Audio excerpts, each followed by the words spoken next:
¿Y por qué se hace esto? Porque actualmente el dolor está considerado una psicología clínica, una patología, ¿ya?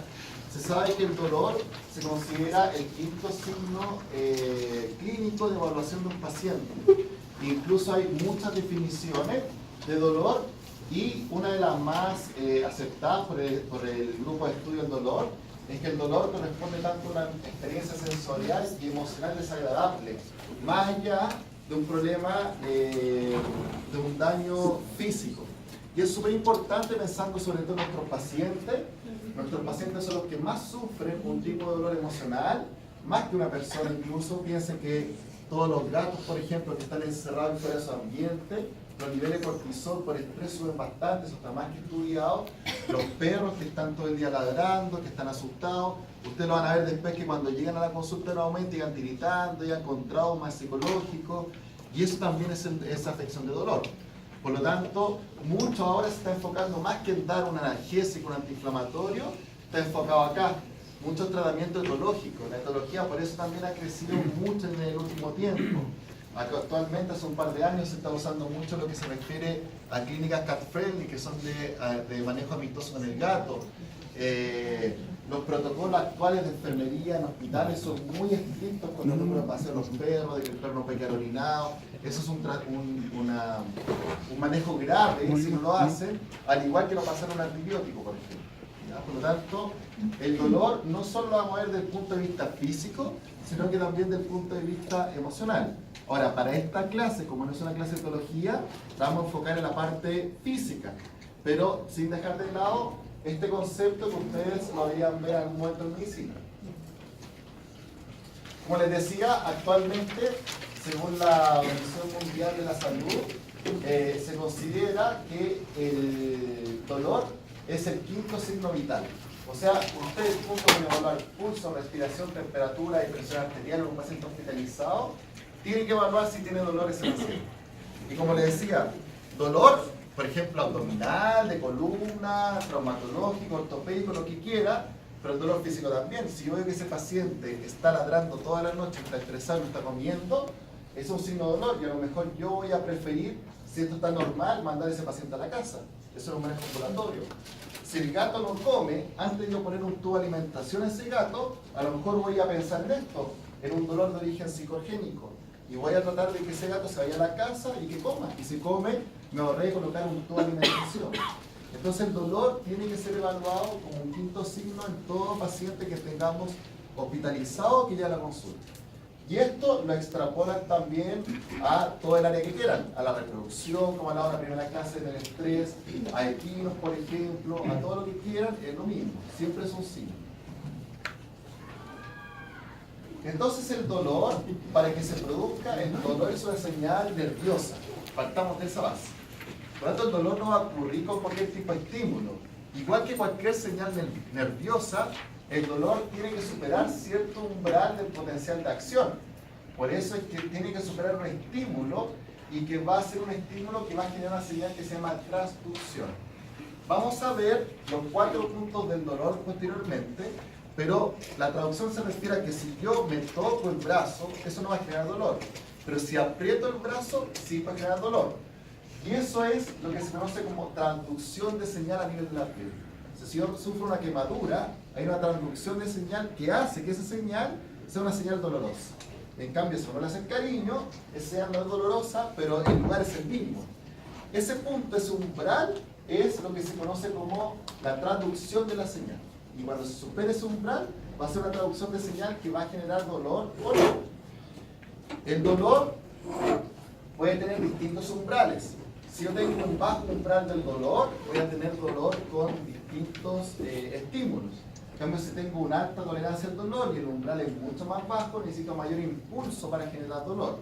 Y eso también es muy individual. Eso lo vamos a ver después porque esto también puede ser patológico. ¿Quiénes son los que van a recibir las señales para generar el dolor? Son los que se conocen como nociceptores.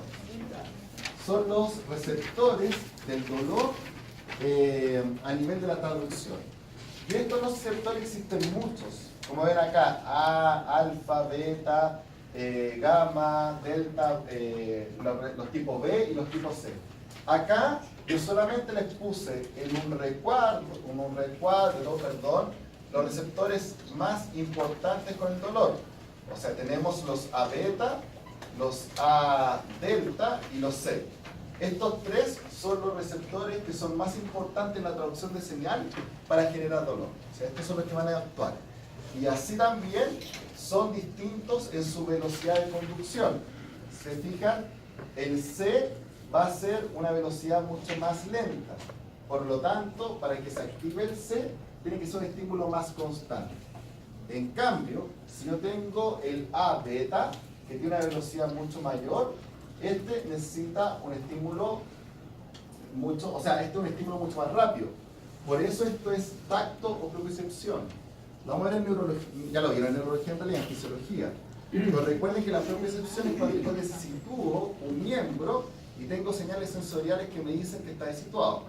Entonces, si yo por ejemplo me pincho una vez, eso ya es tacto propiocepción y estimula este tipo de fibras, que son las A beta y genera dolor. En cambio, si yo estoy frente a agua caliente, agua tibia caliente, las termas por ejemplo, agua caliente, nosotros soportamos cierto tiempo ahí, pero como estamos mucho tiempo, se van a estimular las que son de tipo C, que son de fibra de velocidad más lenta en los receptores.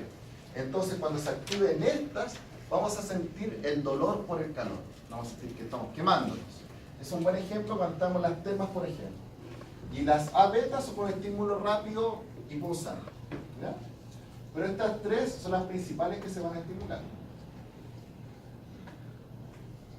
Entonces, nosotros vamos a tener distintas vías del dolor y esto es muy importante porque aquí es donde actúa el dolor. ¿O cómo lo puedo manejar? Primero, como les decía, tenemos un estímulo doloroso, va a haber un receptor mecánico y se van a activar ciertas fibras. Por ejemplo, acá la A beta. Si yo digo se activó la A beta, sé que fue un estímulo rápido, punzante, y esta va a ir por transmisión, que es la segunda parte del dolor, a la médula. ¿A dónde? Al asta dorsal de la médula. Aquí recuerden, pura fisiología, no vamos a repasar nada de esto. Una vez que llega a la médula, existe otro proceso que se llama modulación, porque no todo dolor va a generar, no todo golpe o trauma genera dolor. Yo puedo hacer esto y no me genera dolor. Por lo tanto, ahí es cuando la asta dorsal de la médula, como dice su nombre, modula si esto va a ir o no al cerebro. Y una vez que va al cerebro, se genera la percepción del dolor. Yo digo, esto a lo mejor me dolió, pero es muy leve. O puede ser un dolor muy fuerte y yo percibo que ese dolor es muy fuerte.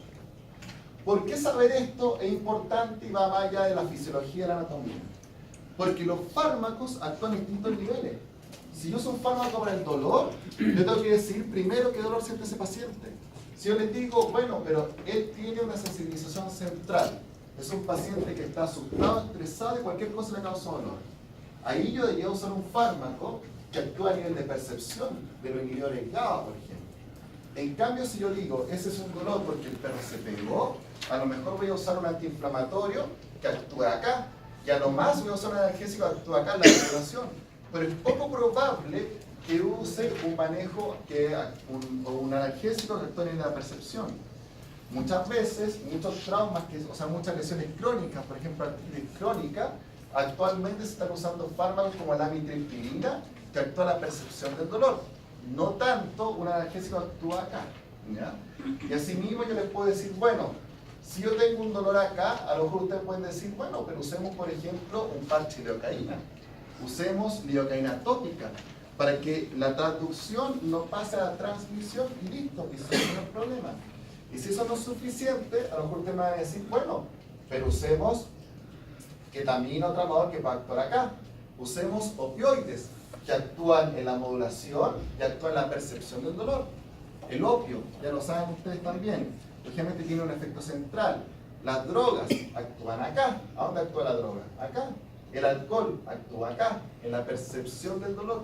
¿Ya? Por lo tanto, es importante saber cuáles son las vías, porque los fármacos que vamos a usar cuando ustedes vean farmacología no son los mismos dependiendo de lo que yo quiera actuar. Si yo tengo un trauma de columna, ¿qué voy a hacer? ¿Le voy a dar amitriptilina para que actúe aquí en el cerebro? No, voy a actuar acá, a nivel de la médula. Entonces no le daré amitriptilina, probablemente le voy a dar un antiinflamatorio, le voy a dar un opioide como la metadona, la morfina. Entonces es importante conocer esto. Esto lo vamos a ver después. Entonces, los tipos de nociceptores, que son los tipos de receptores del dolor, son distintos según el estímulo. Por eso hay distintos tipos de nociceptores. Y aquí están los más importantes, que son los químicos, los de la temperatura, los de la presión y los mecánicos. Acá esto simplemente para que vean la forma que tienen distintos los axones y las dendritas para formarse y generar distintos receptores del dolor. ¿Ya? Esto solamente para saber que existen distintos estímulos que estimulan distintos receptores, por eso tienen distintas formas. Los neurotransmisores, esto en fisiología también, recuerden, porque lo vamos a ver ahora, que existen neurotransmisores estimulantes e inhibitorios y neurotransmisores que son ambos. ¿Cuál es el principal neurotransmisor estimulatorio del sistema nervioso? El más importante del sistema nervioso central. No, el glutamato. El glutamato es el principal neurotransmisor excitatorio del sistema nervioso central. Y así también la serotonina es importante. ¿El principal inhibitorio? ¿Cuál es? A nivel del sistema nervioso central, el GABA. Los GABAérgicos, la gabapentina, todos estos fármacos, son inhibitorios del sistema nervioso central. ¿Ya? Entonces, ahí ya les di la pista de esto. Esto, ¿qué es lo que nos dice? Esto se lo anoté para que lo puedan estudiar, pues nada más que eso, pero, como les decía, el glutamato es el principal neurotransmisor excitatorio. Este glutamato tiene dos receptores, el NMDA y el receptor AMPA. ¿Ya? Esto lo van a revisar en farmacología, pero lo vamos a revisar acá también porque es muy importante. El receptor NMDA es muy importante porque hay un anestésico que es analgésico que se llama ketamina, que actúa en este receptor. Por lo tanto, inhibe este receptor y genera que no tengamos dolor. Por eso es importante el receptor NMDA. Entonces lo que van a hacer es que los estímulos leves van a estimular los receptores que se llaman AMPA. Esto no lo voy a repasar porque lo veo en fisiología. Pero los estímulos leves no van a estimular el NMDA. No lo vimos en fisio. ¿No lo vieron en fisio? ¿El neuro no lo vieron? No. Ya estamos mal entonces. Ya. Si lo puede enseñar. Ya, lo vamos a ver. No se preocupe, lo vamos a ver. Ya. El sistema nervioso tiene distintos tipos de receptores. NMDA, AMPA, CAINAT. El sistema nervioso va a estimular ciertos receptores dependiendo de lo que queramos hacer. Como les decía, la base de todo esto es una neurona presináptica y una postsináptica con distintos receptores. Entonces la presináptica va a liberar, cuando quiere estimular o generar una señal, el glutamato, que es el principal estimulante. Y cuando nosotros vamos a liberar con la neurona presináptica el glutamato, este va a actuar en una primera instancia en los receptores AMPA, que van a generar que entre sodio, por lo tanto van a estimular el dolor leve, y en casos en que el dolor es mucho más potente, se van a activar los receptores NMDA. ¿Ya? Por eso es que dice acá que el receptor NMDA solo se activa cuando el golpe es muy fuerte.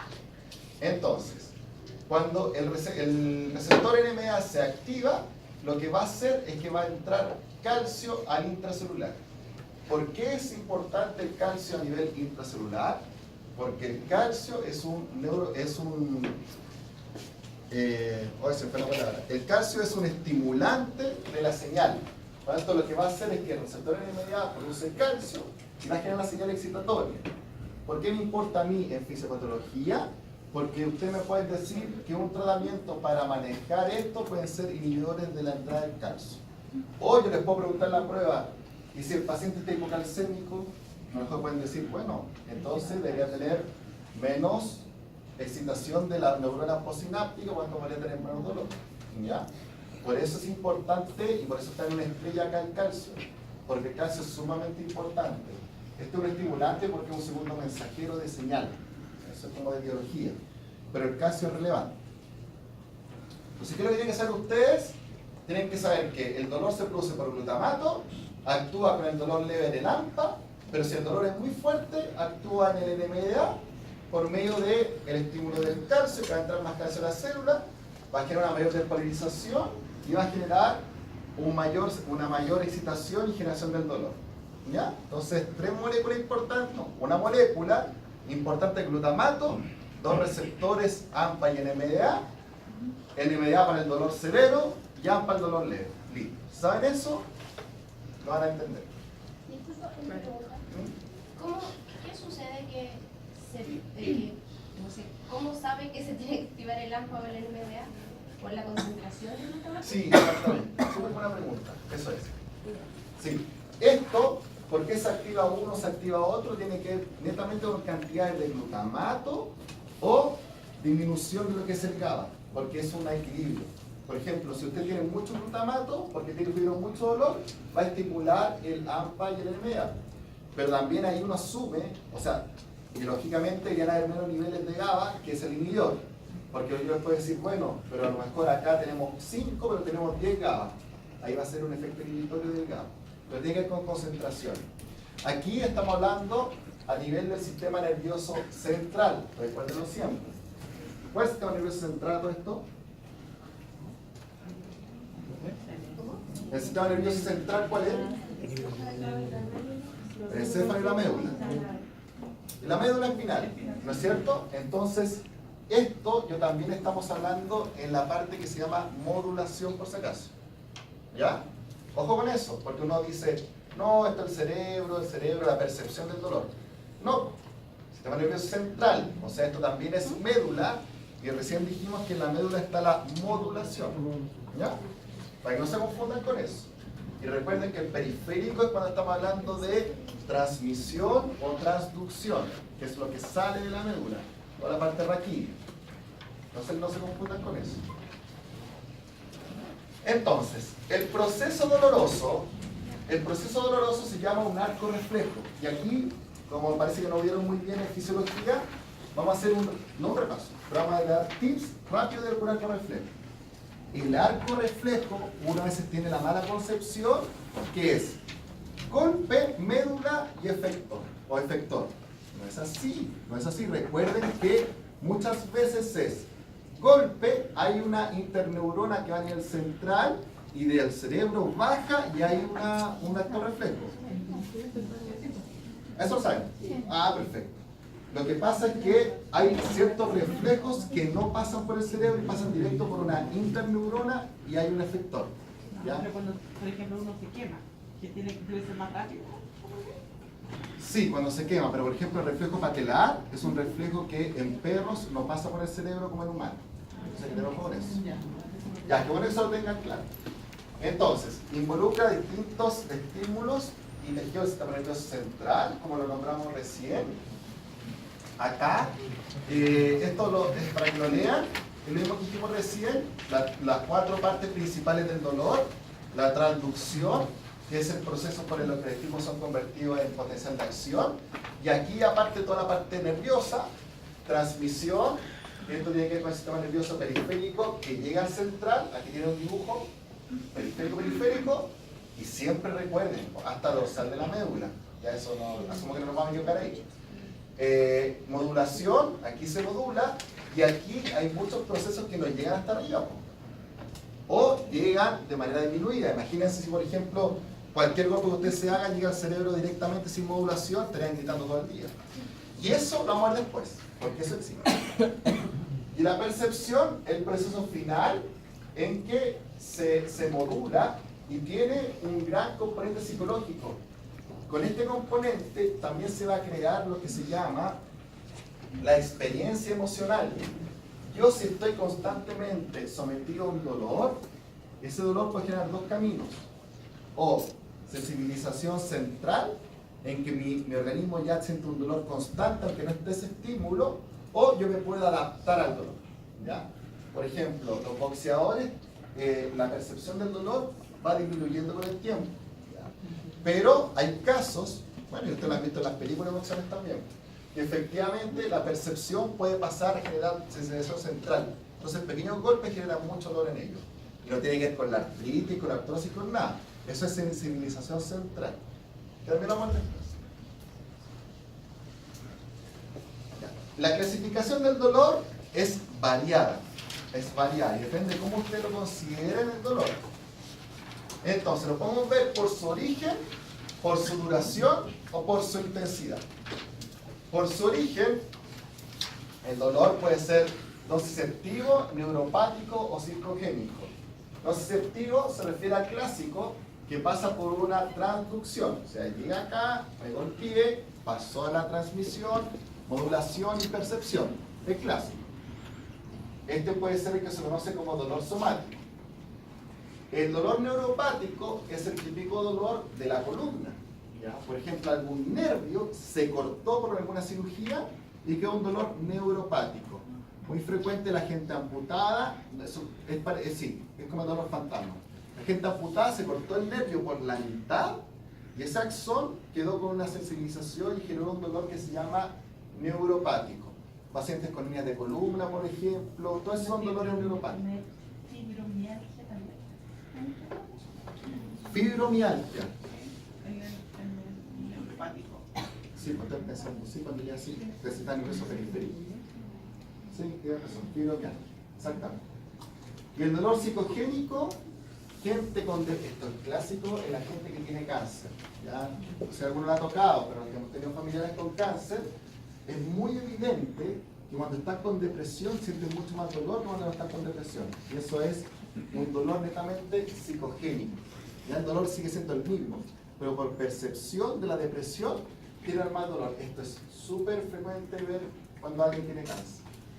Por duración, dolor agudo o dolor crónico. ¿Cuánto es agudo? No se sabe, es individual. Después vamos a ver que uno lo puede considerar cuando haya una sensibilización central, un dolor crónico. Eso lo vamos a ver después. Pero es agudo o crónico. Y el crónico puede ser un dolor oncológico o no oncológico. ¿Por qué oncológico? Porque las principales causas de dolor crónico son oncológicos. Tumores, cáncer. Eso genera un dolor crónico. Y no tanto por el tumor en sí, muchas veces está asociado al dolor psicogénico. Y el no oncológico son las clásicas dolores articulares, osteoarticulares, artritis, artrosis, por ejemplo. Todo eso es un dolor no oncológico, pero crónico. Y si hablamos de intensidad, leve, moderado a severo. ¿Cuánto es leve, cuánto es moderado, cuánto es severo? Depende netamente de la especie. Por ejemplo, estas pruebas están estandarizadas en los ratones. No sé si han visto los ratones, no, ojalá que no hayan visto, pero en los ratones hay una prueba de dolor que se llama no sé cuál es la palabra, pero se ponen los ratones en calor y uno va viendo cuándo sacan la patita. O sea, están en una tabla de metal con calor y los colocan. Y cuando el ratón empieza a saltar, hasta ahí es un plan del dolor. Se usa mucho cuando usted está tirando fármacos para el dolor y usted dice, ya, yo le puse el tramador al ratón. ¿Cuándo sacó la pata? Cuando lo sacó, ahí ya es el dolor que tiene. O cuánta la tolerancia. La tolerancia por tiempo al dolor. Sí, las pruebas más comunes son las de los ratones que se hacen así. No conozco la otra en realidad. Esa es la que uno no. Esta es una figura, es lo mismo, pero esta ya es más basada en el paciente para que tengan claro cómo va el dolor, de la traducción, lo mismo. Si ven, esta clase es muy repetitiva, pero esto es porque de acá, cuando ustedes hagan fármaco, no le van a decir, bueno, nosotros le dimos ketamina para el receptor NMDA. Chao, y ahí pasó, no le van a preguntar nada más. Ya. El dolor crónico. El dolor crónico es lo que usted no tiene que llegar. Si usted llega al dolor crónico, hizo mal su trabajo o le llegó el carro muy tarde, ¿no? Pero si usted está tratando a un paciente por dolor agudo y llegó a dolor crónico, usted lo hizo mal. ¿Y por qué es tan peligroso el dolor crónico? Porque como su nombre lo dice, al generar cronicidad es generar un dolor en que muchas veces se afecta a la parte central. Y al afectar el sistema nervioso central es irreversible. ¿Ya? Entonces, el dolor crónico, como decía, es una patología y se pierden los mecanismos de protección del dolor. ¿Como cuáles? La modulación. En el dolor crónico se afecta la modulación, por ejemplo. La percepción del dolor. Todo eso se afecta. Y nosotros vamos a considerar dolor crónico cuando si nosotros quitamos la noxa es el daño, la injuria, el trauma, eso es una noxa, se mantiene con dolor. Si usted quitó el proceso doloroso y le sigue doliendo, eso ya es un dolor crónico. Si usted se operó de la rodilla y le sigue doliendo, es un dolor crónico. Clásico de la gente que se opera el ligamento cruzado y después el invierno le duele todos los inviernos.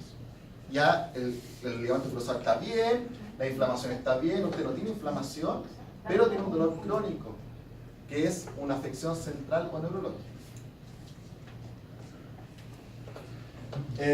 Según el journal de dolor, el dolor es gigante, o sea, eso estoy pasando así pincelando más. Como les decía, el dolor crónico carece en un sentido de una advertencia en un sentido, o sea, carece de una noxa social y se ocurre siempre que nosotros curemos la enfermedad. Suele no responder a tratamientos convencionales, o sea, yo le doy antiinflamatorio y sigue doliendo, y le doy tramador y sigue doliendo, y tengo que pasar a otro tipo de fármacos. Y suele acompañarse de dolor psicológico. Lógicamente, si mi paciente tiene un dolor crónico, va a dejar de comer, va a estar más inquieto y duerme menos. Clásico perro que duerme menos, ya se para. ¿Qué pasa? Termina mañoso, no quiere comer, y eso es psicológico. Y eso es por dolor. O sea, no es psicológico que no tenga causa. El dolor generó esa afección. Entonces, cuando hablamos de, por ejemplo, felinos y dolor crónico, las principales patologías que vamos a tener son las enfermedades articulares degenerativas, la estomatitis. El felino, ustedes saben que tiene mucho complejo, gingivitis, estomatitis, que es irritación de la fauce, de la encía, todo el área roja, es una enfermedad generalmente autoinmune. Cistitis intersticial. ¿Saben lo que es la cistitis intersticial? ¿No? Es la enfermedad de la vejiga asociada a estrés en los gatos. El gato se estresa y hizo una cistitis con inflamación por estrés y se tapan o hacen lo que se llama un flut, que es un tapón urinario. Y alguna forma de cáncer. ¿Qué es lo que ustedes van a evaluar para determinar si el felino es crónico o no? La movilidad general. Tienen que evaluar siempre las actividades. Un gato que no se acicala, que no se está lamiendo y que tiene el pelaje feo, que se llama hirsuto, es un gato que probablemente tenga dolor o tenga una enfermedad. El temperamento, el gato mañoso, es clásico, el gato no quiere comer, por ejemplo. Todo eso es dolor crónico. Los perros, mucho más fácil. El 25% de los cuadros de dolor crónico en el perro es osteoarticular. Perro grande, un labrador, por ejemplo, tiene displasia de cadera, le cuesta pararse, el labrador con displasia de codo, que le cuesta pararse. Eso es la principal causa de dolor crónico. Mastectomías radicales, cuando sacamos toda la línea mamaria por cirugía, es una incisión tan grande que si no manejamos el dolor al principio, queda con dolor crónico. Por eso muchas veces se dejan catéteres del dolor en que uno va colocando lidocaína para evitar el paso del dolor agudo al crónico. El glaucoma es el aumento de la presión intraocular. Imagínense, un ojo está gigante, duele mucho. De algunos cánceres. ¿Qué es lo que van a evaluar acá? La actividad del paciente, si no se quiere parar, la movilidad, un perro con displasia de cadera no se quiere parar, está rígido, cojea, el estado de ánimo, el comportamiento y los niveles de angustia, por ejemplo, vocalizan. El perro que está llorando, que aúlla en la noche. Eso también es la presencia de dolor crónico. Y este término es fundamental. Este término sí que es el más importante de todos. Cuando yo dije el dolor crónico, es que usted quitó la noxa y se mantuvo con dolor. Eso, uno de los principales problemas que va a generar, porque no es lo mismo, eso es lo que se conoce como sensibilización central. Entonces, la sensibilización central es cuando las neuronas se transforman y cambian su conformación normal. O sea, una neurona, en un ejemplo burdo, no es así, que es así, su soma puede crecer y ser así, y va a tener más sensación de dolor. ¿Ya? Aquí hay una actividad neuronal aumentada de los estímulos nerviosos. O sea, si antes esto dolía 2, ahora esto duele 5 o 6. Y eso es porque la neurona cambió su forma. Se me fue la palabra, ¿cómo se llama eso? Me voy a acordar en algún momento. Hay una expansión del área receptiva neuronal. ¿Ya? Esto, ¿cómo ustedes lo pueden ver? Hay un ejercicio que nosotros hacemos en fisiología, no acá, pero que es muy fácil. Usted con una pinza, si ustedes se pinzan 2 puntos acá, van a notar que ustedes van a sentir un solo punto. O sea, sin mirar, yo hago así y uno siente un solo punto. Pero a medida que ustedes la pinza, en algún momento van a sentir 2 puntos. ¿Ya? ¿Eso por qué es importante? Por eso se hace en fisiología para después enseñarlo acá. Porque hay lo que se llaman dermomas en la piel, que son somas neuronales y que son grandes. Entonces, por ejemplo, en esta zona yo tengo, burdamente, 4 dermomas. Si yo tengo sensibilización central, aquí lo que voy a hacer es que el área de este dermoma aumenta a 20, por ejemplo. Entonces yo voy a tener la pinza menos separada y yo voy a sentir 2 al tiro. O sea, voy a tener mucha mayor señal. En cambio, si antes yo tenía así separado, ahora tengo así y ya siento 2. Esto es importante porque, como les decía, la sensación de dolor va a aumentar en un mismo punto a diferencia de antes. Que ustedes, por ejemplo, como les comentaba recién, con 4 le dolía, ahora le va a doler con 1. ¿Ya? Eso es porque cambió la neurona. Se activan de manera más fácil los NMDA. Yo les dije que el NMDA era para el dolor más fuerte. Aquí se va a activar con el dolor leve. ¿La repentina es un tipo de sensibilización central? Sí, vamos a ver ahora. Es el principal. Acá, como les decía, vamos a tener un paciente, aquí está el cerebro, en que los receptores de NMDA van a estar mucho más estimulados. Si se fijan, acá hay una flecha que dice más, y aquí vamos a ver que aumenta también las concentraciones de calcio. Todo esto es lo que va a generar un dolor a nivel central también encefálico. Y esto es lo que comentaba su compañera. Fíjense en el paciente, a ver si funciona. Debería funcionar, ¿cierto?